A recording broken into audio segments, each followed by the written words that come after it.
podemos então nos perguntar: Jesus era obediente e era resignado?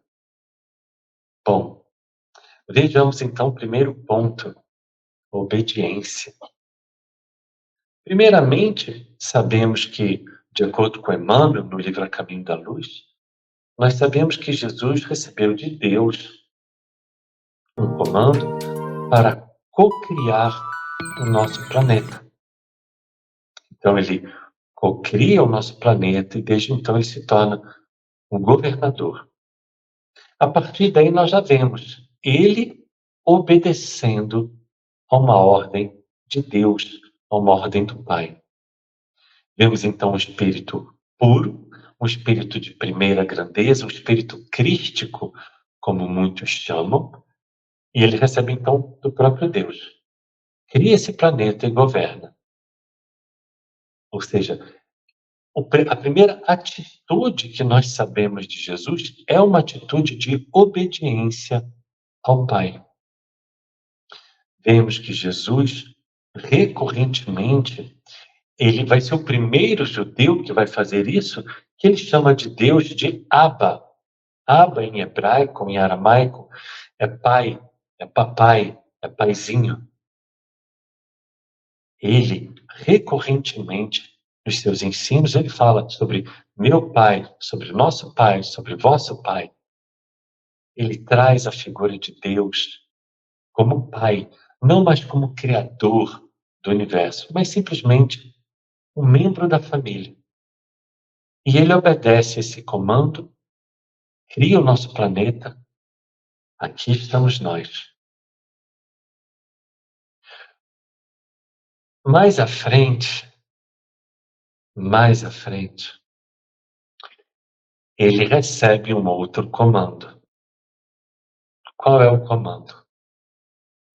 De se fazer homem e de trazer a sua vivência, o seu exemplo como norte a ser seguido. E talvez pessoas possam pensar, mas por que você está dizendo isso? Por que ele não pode ter querido encarnar em nosso planeta por conta própria?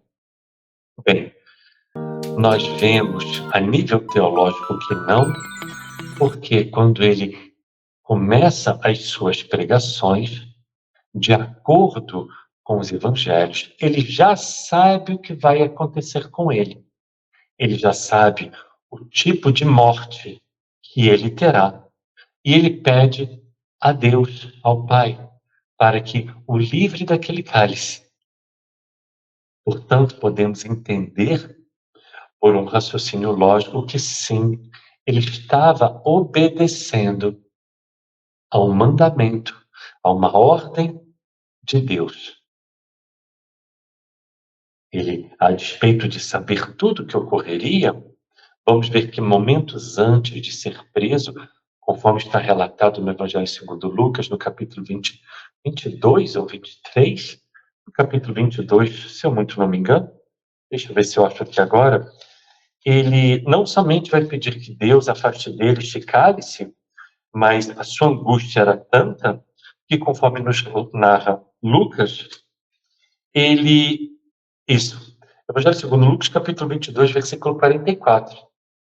E posto em agonia, orava mais intensamente. E o seu suor tornou-se em grandes gotas de sangue que corriam até o chão. Nós vemos por essa passagem que Jesus não só sabia o que iria acontecer com ele, como ele estava tomado de uma angústia imensa, uma angústia grande a tal ponto que ocorreu com ele um fenômeno médico-científico conhecido como hematidrose, em que num momento a pessoa está numa opressão tão violenta que minúsculos vasos sanguíneos, capilares, eles simplesmente se rompem e o sangue começa a sair pelos poros. Então Jesus sabia exatamente pelo que ele iria passar. Vemos então que ele estava obedecendo a um comando de Deus.